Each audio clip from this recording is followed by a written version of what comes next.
Inflammation de l'oreille moyenne, otite moyenne. Définition. L'inflammation aiguë de l'oreille moyenne, otite moyenne, est l'une des maladies les plus fréquentes durant l'enfance.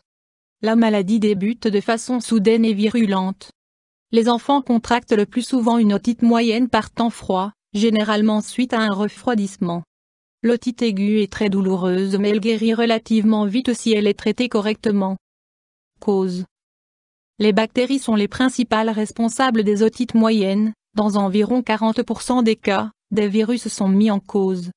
Le plus fréquemment, le sujet était au préalable atteint d'une inflammation dans la région rhinopharyngée. Groupe à risque et facteurs de risque. Les enfants qui sont fréquemment en contact avec d'autres enfants, école, garderie, frères et sœurs, sont plus souvent affectés par la maladie. Des études récentes ont démontré que les enfants qui grandissent dans un environnement enfumé sont plus souvent atteints d'otite moyenne que les autres. Sucette. Amygdale pharyngienne volumineuse. Pharyngite fréquente. Malformation congénitale dans la région pharyngienne, palatoïsie. Troubles, symptômes. Fièvre élevée d'apparition subite. Détérioration rapide de l'état général. Les enfants sont très agités, irritables et crient souvent. Diarrhée, vomissements, refus de s'alimenter. Les enfants se plaignent de fortes douleurs d'oreilles, qui sont souvent plus intenses durant la nuit.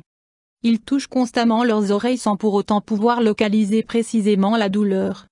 Douleur à la pression et éventuellement, gonflement derrière l'oreille concernée. Urgence médicale. Fièvre élevée, durant plus de 3 jours. Vomissements persistants et diarrhée. Crise de convulsions. Troubles de la conscience. Écoulement d'oreilles. Examen, diagnostic. Anamnèse avec prise en compte des symptômes du patient et des observations de la personne de référence. Exploration de l'oreille, otoscopie. Test auditif. En cas d'écoulement, identification de l'agent pathogène dans les sécrétions. En fonction de l'état général de l'enfant, d'autres examens sont pratiqués, examen cardiaque et pulmonaire. Options thérapeutiques. Mesures générales. Les enfants ayant de la fièvre doivent boire beaucoup. Chez les nourrissons, il existe un risque de déshydratation. Chaussettes vinaigrées pour faire baisser la fièvre.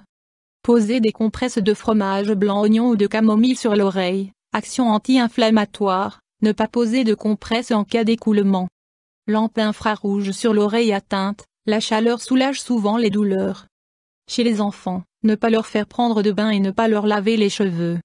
Même après la guérison d'une otite, il conviendra de protéger l'oreille pour aller à la piscine. Médicaments. Antibiotiques. Le traitement par antibiotiques est contesté parmi les médecins. En cas d'infection virale, les antibiotiques ne sont pas efficaces. Antalgiques. Le traitement de la douleur doit être adapté en fonction de chaque enfant. La plupart des antalgiques abaissent simultanément la fièvre. Les médicaments à base d'acide acétylsalicylique, comme l'aspirine ou l'AZA, ne doivent pas être administrés chez les enfants en bas âge fiévreux. Des suppositoires à base de paracétamol peuvent être administrés jusqu'à la prochaine consultation médicale pour atténuer les douleurs et abaisser la fièvre. Gouttes auriculaires, elles ne pénètrent pas la membrane du tympan et ne sont pas efficaces en cas d'otite moyenne. Gouttes nasales. Les gouttes nasales décongestionnantes semblent être bénéfiques pour l'aération de l'oreille moyenne, toutefois, cette propriété n'a pas été prouvée scientifiquement. Intervention chirurgicale. Parasynthèse, perçage des tympans.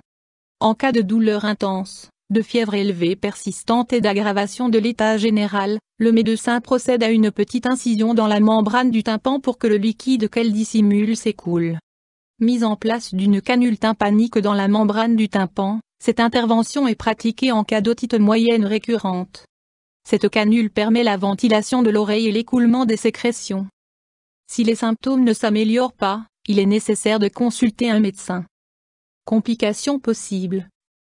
En cas de traitement adapté, une otite moyenne guérit en général rapidement et sans complications. Les otites moyennes non traitées ou non guéries peuvent s'étendre aux os avoisinants et barres obliques ou devenir chroniques ou engendrer d'autres complications. Les otites chroniques peuvent provoquer des lésions auditives permanentes.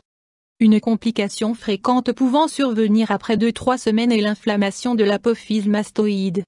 Elle se caractérise par des douleurs d'oreille, des douleurs à la pression, un gonflement derrière l'oreille, où se situe l'apophyse mastoïde, une perte auditive croissante, des écoulements, des poussées de fièvre et une aggravation de l'état général égale urgence médicale. Dans de rares cas, la méningite peut être une complication de l'otite moyenne.